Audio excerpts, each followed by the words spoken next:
ดีซ้ำเจ็ดสวบโคตรเก่งกินเอาหลายเลยออโต้กะเลาะบ้านอยู่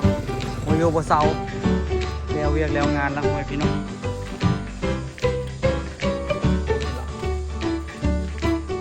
ทุกคนเด้อสบายดีตอนสวยเนาะมื้อนี้นี่กะพักตอนสวยพักเฮ็ดเวียกตอนสวยแล้วก็ พากันมากินข้าว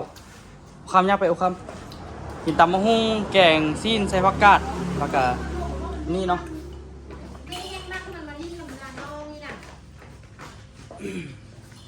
ก่อนที่ลงเฮ็ดเวียกอีกทุกคนเนาะมื้อนี้นี่กะฮอดวงกินข้าวแล้วแต่ว่ายังอิ่มอยู่ทางนี้กินข้าวสวย2 มื้อแล้วอิ่มอยู่คันบ่กินน้ำหมูกับพัดที่ได้มากินคนเดียวนี่ก็ได้ยอมรีบให้ เนี่ยที่แหละต้นหินตัวนี้มันต้องไปเอาต้นหินนะทำมาไว้ไส้เนี่ย นาวกันเลย มื้อนี้สิไปส่งต้นหิน2 ชุดทุกคน เบิร์ดเลยเบิร์ดเลยว่ะ ตัวเบ้ตัวเบ้เด็ก เอาโตมีมุงมาดินน้ำ เบ้เบ้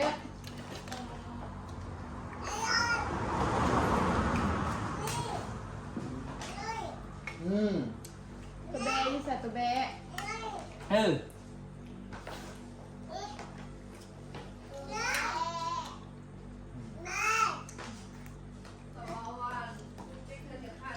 นี่มาคือจะถามรุ่นหมกเกิลเลยเนาะเป็นอย่างกระถามเบิร์ดนั่งรถไปน้ำจนเมื่อยตอบเลยเป็น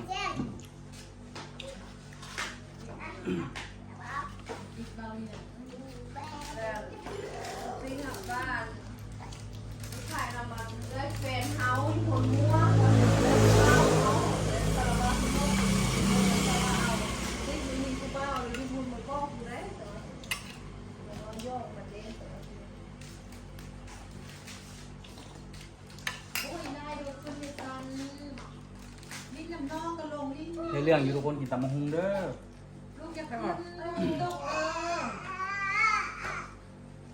มันก็ท่องเลยตัดก็ท่องเลย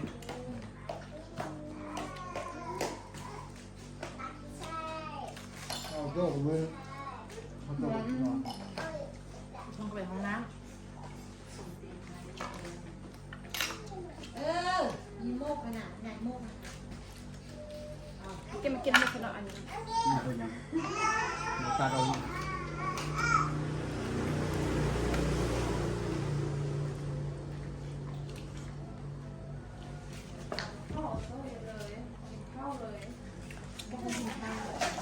หัวโตมานี่อยู่ข้อกับปิตายูอยู่แล้วนี่เนาะโตเนาะ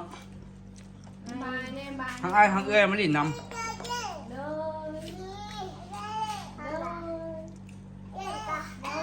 ปลาแก้วมานั่งใหม่ดิแม่โอ้ยเนาะ มีคนเว่าแต่ต้องมีลามผมได้เนาะ น้องปลาแก้วมาลิ้นหน่ะไหม คักเนาะโตเนาะมีหลายคนเนาะเออ ตามประเทศ เออหลายคนแฮงเนาะมาดินน้ำเนาะ บนเอาเฮนตี้ปีนี้ หลายคนมาดินน้ำมือนี่นี่ ตัวเบิ้งเนาะสิหนาวตัวซ่ามันเข้า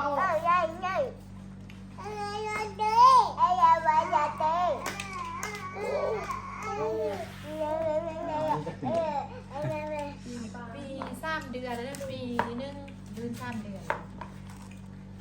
อันเป็นปีพวกนี้ก็ได้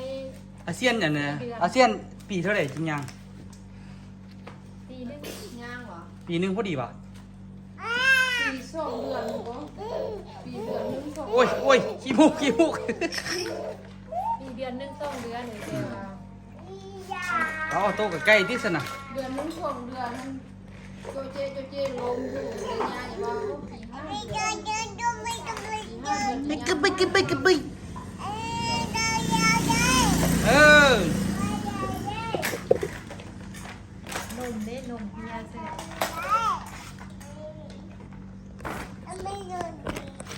ยาง โอ้ตัวบอลอย่างเอ้ยกระบึกกระบึกกระบึกกระบึกกระบึกใช่ป่ะฮะ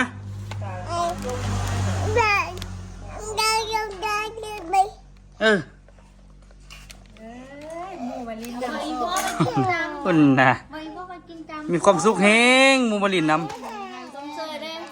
ส้มเซยส้มมันไม่ได้ไปลิ้นต่างใจมันยังย่างมันย่างที่โดนป้ายาอยู่เงินไม่ได้คนมาซื้อเครื่องแล้วอุ้มมันมามันละให้ ำปะโตกินข้าวแล้ววะ กินแล้ว อืมมีความสุขแฮงมือนี้เพิ่นหลายคนมาลินน้ำเลยมีความสุขขนาด ยืนนอนมาไม่ตู้เบะซบเซอร์มันแห้งให้ใจ มื้อนี้นะทุกคนเนาะเฮาก็พากันมาโบกขันเนาะแล้วก็ก็สิเกี่ยมส่งมื้อนี้แต่ว่าผิดพลาดทางเทคนิคนิดนึงเนาะก็เลยว่ามื้ออื่นจังสิไปส่งเอา บ่ทันแห้งทุกคนแบบบ่ทันแห้งมื้ออื่นจังสิไปส่งแต่เช้าๆเอามื้ออื่นนี่น่าจะได้ส่งหลายสุดอยู่3สุดบาทเดียวเนาะแล้วก็เฮ็ดไปเรื่อยๆว่าตันเฮ็ดไปเนาะเฮ็ดไปแล้วก็ไว้เฮ็ดไปแล้วไว้แล้วไปตั้งไว้ในเนาะไปตั้งโซบ่ไว้แล้วเขาสิเอาแล้วก็ห้ามไปส่งบัดนั้นตอนนี้นี่ก็คือพยายามเฮ็ดแล้วก็ได้ไปส่งเขาอยู่แล้วแต่ว่าขันนี่ก็เฮ็ดไว้นะทุกคนเนาะขันนี้ที่จริงพอแล้วแต่ว่าโอ้บ่พออันนึงเนาะ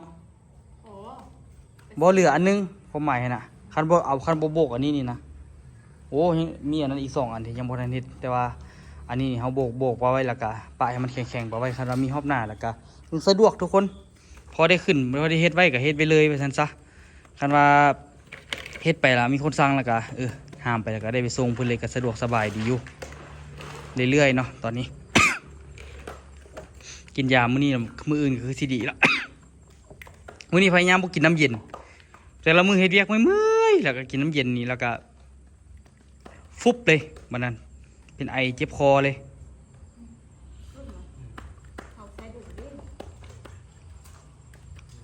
แปลงเริ่มเพว่ะ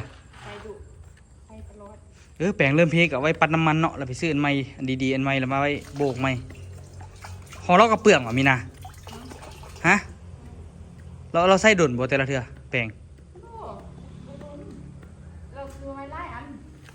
แบบสับกันใส่นะ เฮาก็สิได้ซื้อเพิ่มแม่นบ่ซั่น ชื่อแท้ ก็บริพีที่เรามันลด รถระบบน้ำ เฮ็ดแต่ต้องได้โบกเลยทุกคนผู้โบกมันบ่งามเลยเดี๋ยวตัวสิซ้ำปูนก่อนพอดีมีปูนแล้วก็มีปูนเหลือนิดนึงสิแกะแบบนี้แล้วก็สิได้เทนิดนึงน่าจะเทแบบนึงอัดหรือว่าแบบนึงหรือว่า2แบบนี่แหละเดี๋ยวสิเทเลยทุกคนเพราะเป็นการเสียเวลาเนาะบริษัทเจริญก้าวหน้าโอ้โห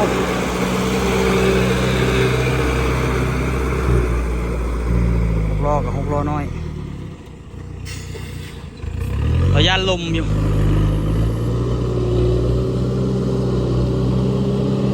สั่งทรายทุกคนในทรายบ่มีละ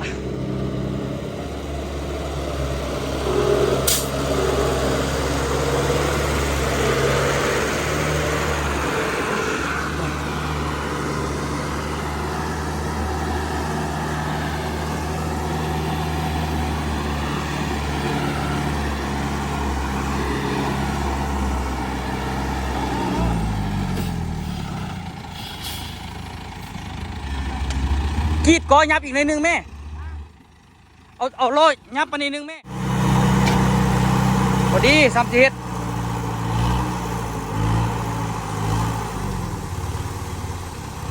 ทางซ้ายสำหรับเฮ็ดโตเฮ็ดตังทุกคน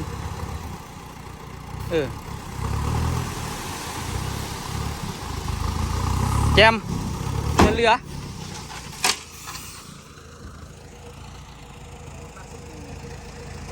อ่อนก็แบบเก่าในอยนึงเนาะ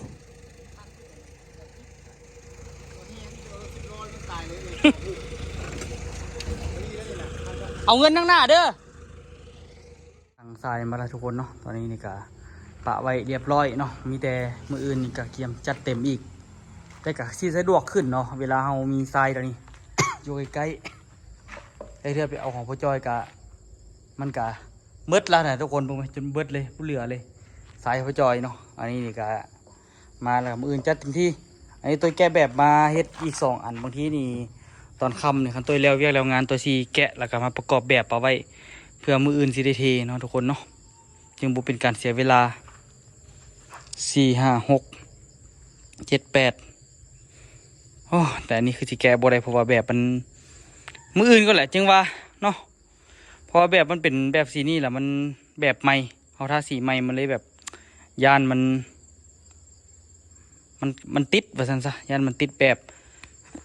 คันติดแบบก็คือเบิดเลยคันติดแบบก็คือเบิดเฮ็ดบ่ได้เนาะนี่อันนี้ก็หากว่าใหม่ๆขี้ซ้ายก็หากว่าใหม่ๆเต็มที่ทุกคนกับชีวิตเนาะมือแหลเบิดแล้วตัวตัดเล็บมือละ มือแรงสิไปเอามักนาวทูดีๆอนามัยละทูดีๆก็ถือว่าคู่มือนี่ก็เต็มที่กับชีวิตอีหลี สุดๆแล้วทุกคนเอ้ยจนบ่มีเวลาตัวบ่ฮู้ว่าตัวสิเฮ็ดได้ไปโดนปานใดคันว่าตัวต้องได้มากลุ่มเฮ็ดตลอดก็คือสิเป็นไปบ่ได้หั่นน่ะตัวต้องหาวิธีที่จะเอาคนมาเฮ็ดยอมเสียเท่าใดจึงว่านะทุกคนเนาะ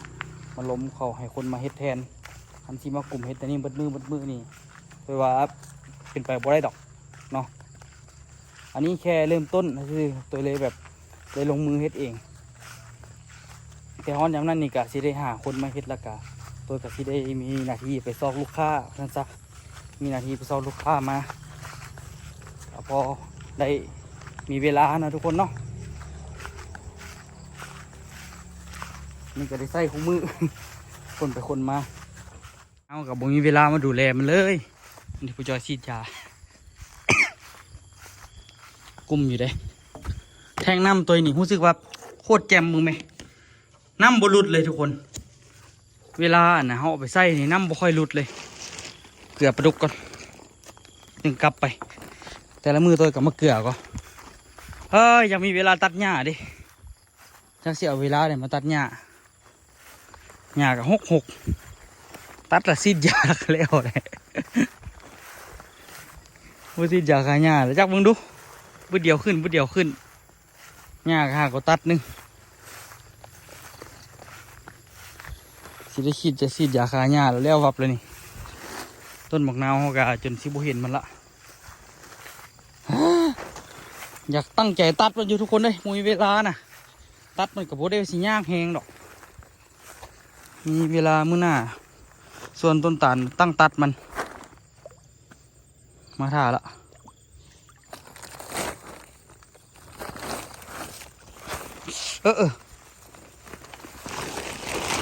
เลือเม็ดหนึ่งตัวใดสิเก่งกันฟึดมับฟึดมับญาติกัน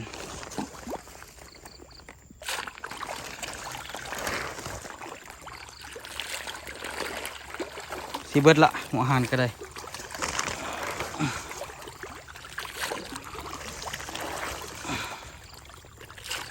ใครแต่ปลาดุกเขาโบหนีทุกคนเลย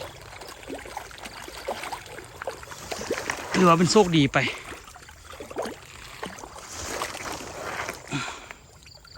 เดี๋ยวตัวให้อาหารปลาก่อน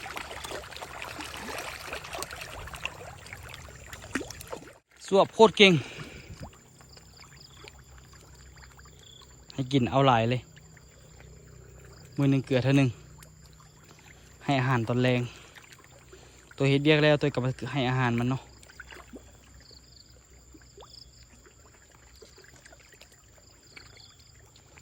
สวบเป็นสวบนะ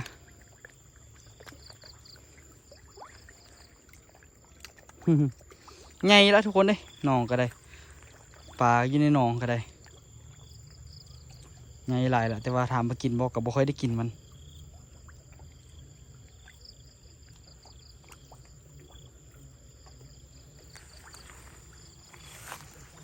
มึงทางนี้ตัวก็ให้แบบยาวๆเลย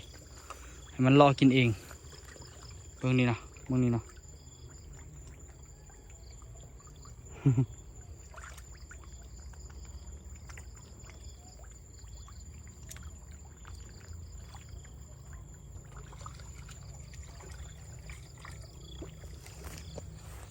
อนนี้ยังงานกับโบแล้วอยู่ส่วนมักนาววาเวเลยตัวกระท่อมบอกป้องเลยนี่ไปกินเต็มที่นะมื้อนี้ตั้งใจว่าที่ส่ง2 ชุดบ่ทันทุกคนเด้เดี๋ยวมื้ออื่นนี่อาจจะได้ส่งทั้งหมด3 ชุดบัดเดียวเลยของติ๊กแน่ของนี่แน่เบิ่งส่วนเบิ่งกับบ่ได้พ่อแม่พี่น้องเอ้ยเดี๋ยวตัวเสียวจักรมาตัดก่อนได้สำเร็จก็เอามันสิมืดละทุกคน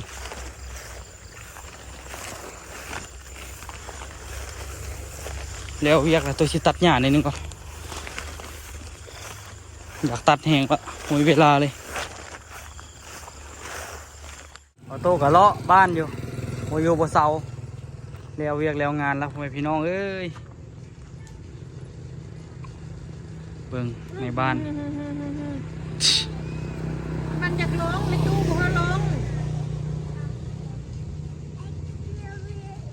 ตัวยุงกัดเธอละบอก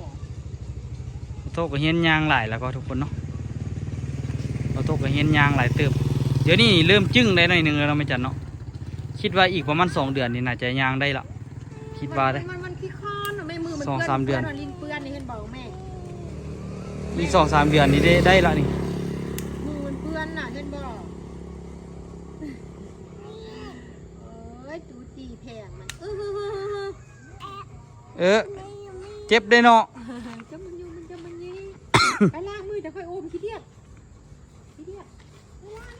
อู้ไปใส่ไปตลาด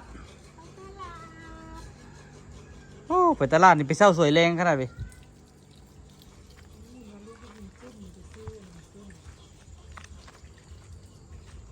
นะอาเซียนก็ได้อาเซียนก็เลาะอาเซียนก็ได้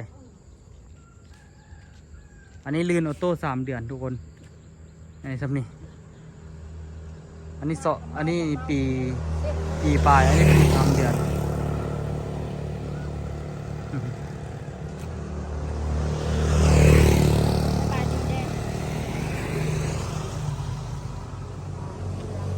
ส่งเข้าเนาะ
ส่งเข้า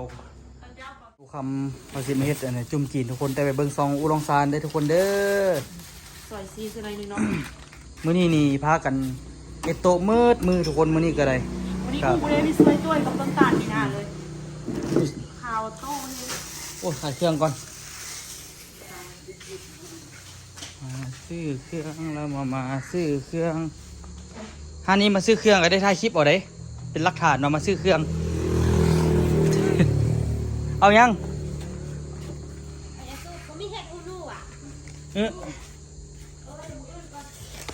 เขาก็ยังมักคือกันที่เอามาไปกินก่อนเอามาไปกินน้ำไปขาย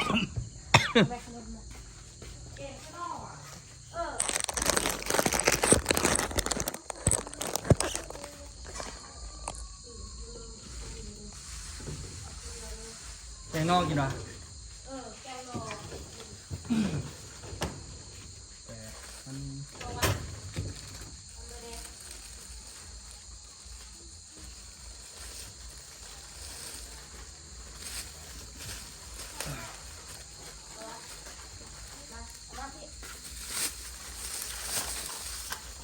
ที่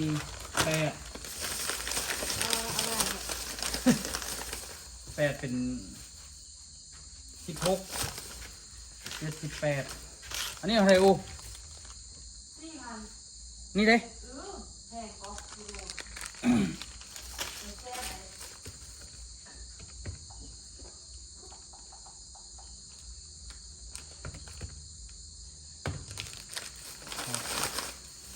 8แล้วก็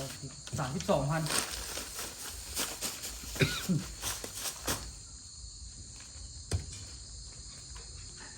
แกงนอกก็เป็นยัง แกงเราตีสิบโมง เนาะแล้วแม่นพวกคักนะแกงนอกตำฮงละล่าโอ้ยแล้วครับต้องมีปิ้งจิ้มหน่อยนึงพอดีครับ กินหมูแห้ง หมูก็แห้งเลยสแกนแล้ววะ สแกนอยากเอาแค่แบบ สแกนเลยครับแล้วมันไปเฮ็ดบล็อกกูมือเลย มืออื่นไม่ได้ไปแล้วมืออื่น อ้าวกูไม่ได้ไป เป็นปู โอ้มีมือไปมือบอยอีกว่ะ 32 อ่ะ หึ 32 32,000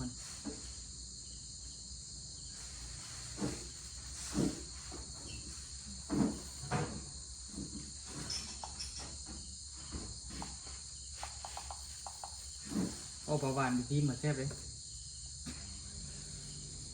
โอเค ไปอะไร ไปดูคำตอบอันนี้มื้อนี้นี่พากันเฮ็ดโตหินแล้วบ่มีเวลาถ่ายคลิปเลยทุกคนเลย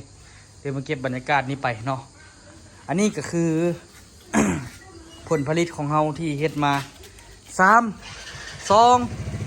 1อ้าวมัวแต่กล้องอ้าวกล้องบ่โฟกัสเลยโฟกัสละ3 2 1เป็นปึกทุกคนเด้ยเฮ็ดเกือบตายได้ซ้ำนี่แหละ นี่เท่าไหร่หู้นี่มื้อนี้อูคำบ่ได้ไปจดอันนั้นไปจดรายเสียให้เด้อ รายจ่ายรายรับเด้ จักเท่าไหร่ละหู้ยังบ่ได้จดรายจ่ายรายรับเถื่อ ได้มาต้องเฮ็ดเขาบอก แต่ว่าเฮ็ดอันนี้ยังบ่ได้แบ่งกันเถื่อทุกคน แต่ว่ามันก็มีแบบตอนที่ตัวลงทุนก่อนแน่ก็มีคือกัน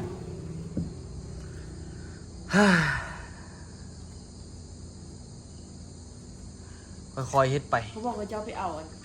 เส้นดำอยู่หน้ากับเต้าหู้แผ่นไม้ค่อย จักแผ่น2 แผ่น ท่านเดียวกับพวก 2 แผ่นค่อยมักกิน แผ่นเท่าไหร่แผ่น 4,000 ฮะ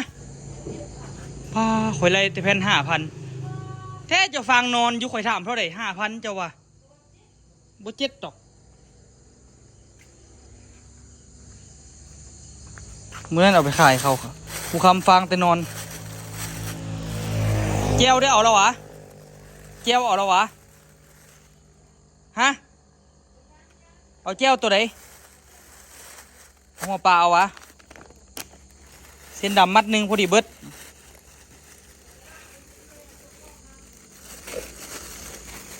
พอดีเบิดอันนี้ได้กินได้ขายดีทุกคนเพราะว่าคนลาวนิยมเนาะ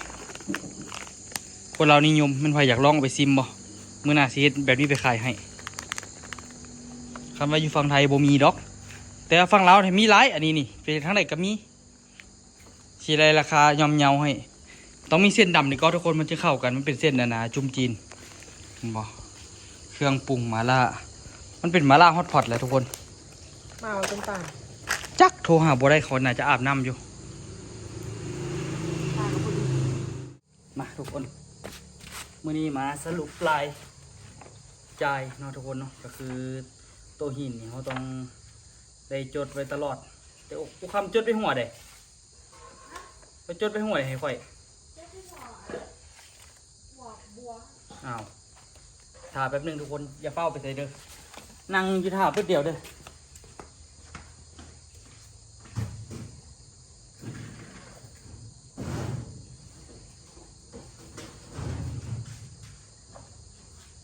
มาแล้ว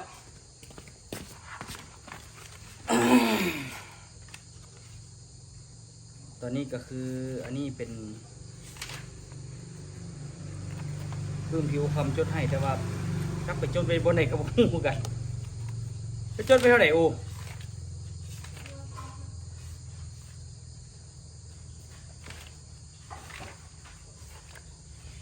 โอ้เห็นละอาณามือนี้ซื้อ เขียนมาที่ซื้อได้ หืม เขียนมาที่ซื้อได้เวลาจ่ายเลย มือนี้วันที่เท่าไหร่ 20 มือนี้วันเกิดแม่สุกพร้อมทุกคนเลย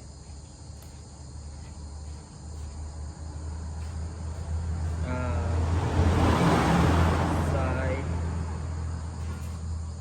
1,500,000 กีบทราย1,500,000 กีบเนาะทุกคนแล้วก็วันที่10 เดือน 10นี่ได้ขายโต๊ะได้จ่ายได้เงินค่าโต๊ะสุดหนึ่ง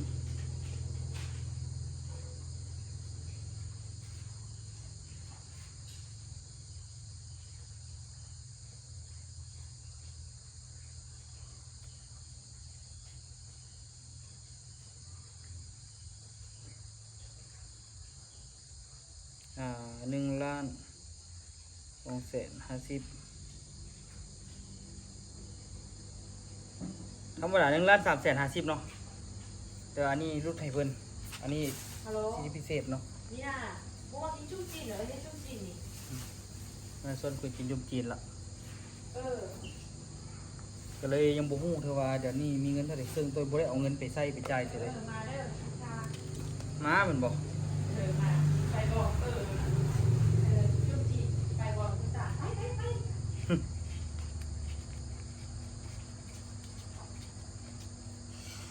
1,000,0001 2 3 4 5 6 7อันนี้เงินแต่นะเฉพาะขายโต๊ะเขาก็แยกต่างหากก็ทุกคนบ่ได้ปนกันก็ เขียนเลยแม่วันนี้ได้ขายรถจะชุดบ้านได้เปิดดูแน่เข้ามาย่อเลยร้อยเหรียญ สี่ห้าหกเจ็ดแปดเก้า12,000,000เขียนแล้ว บอกคนแรกค่ะบริมีเจตนาอ้วนเงิน แมนบ่ได้มีเจตนาโอนเงินแค่อันนี้นี่เป็นเงินที่แบบว่าเฮ็ดอันน่ะออกมาแล้วก็ได้แบ่งกับต้นตาลเนาะทุกคนเป็นผลสำเร็จของเฮาเนาะ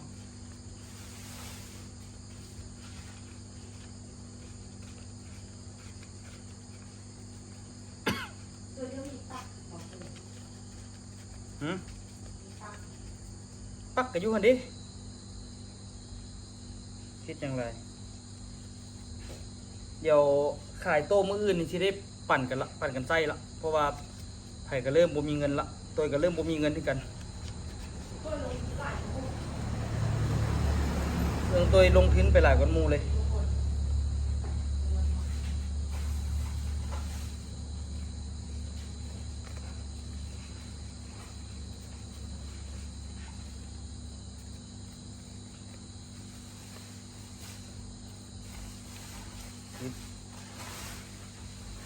1 2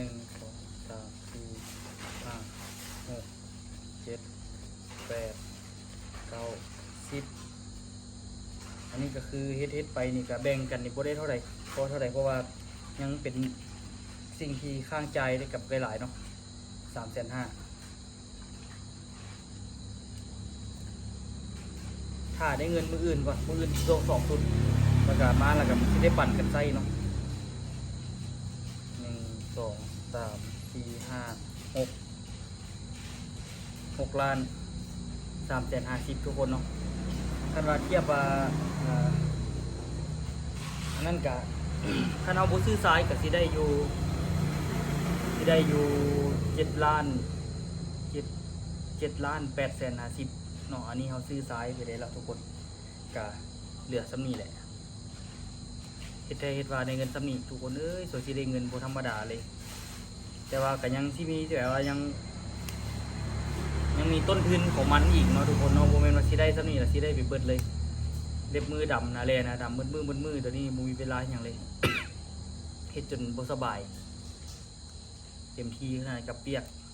ก็ฝากเป็นกำลังใจคือเก่านะทุกคนเนาะเป็นใครที่แบบว่าช่วยอุดหนุนตัวย่อยก็ต้องขอบใจหลายๆเนาะอัน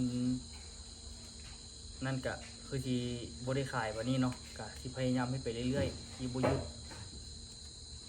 เฮ็ดไปจนกว่าที่เฮ็ดบ่ได้ อันนี้เป็นเตาหูทุกคน เต็มที่นะทุกคนเนาะ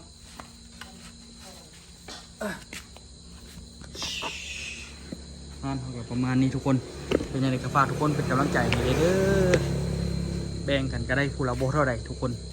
เฮ็ดได้เฮ็ดว่าแบ่งกันก็ได้คนละ3 ล้านได้คนละ3 ล้านกับประมาณ 5,000 บาททุกคนเนาะเฮ็ดได้เฮ็ดว่าได้ซ้ำนี้แหละแต่ว่าก็จะได้แบบยังมีต้นทุนที่ต้องหักอีกก็ได้น้อยเดียวนึงไว้เจอกันคลิปหน้าทุกคนบ๊ายบายสบายดี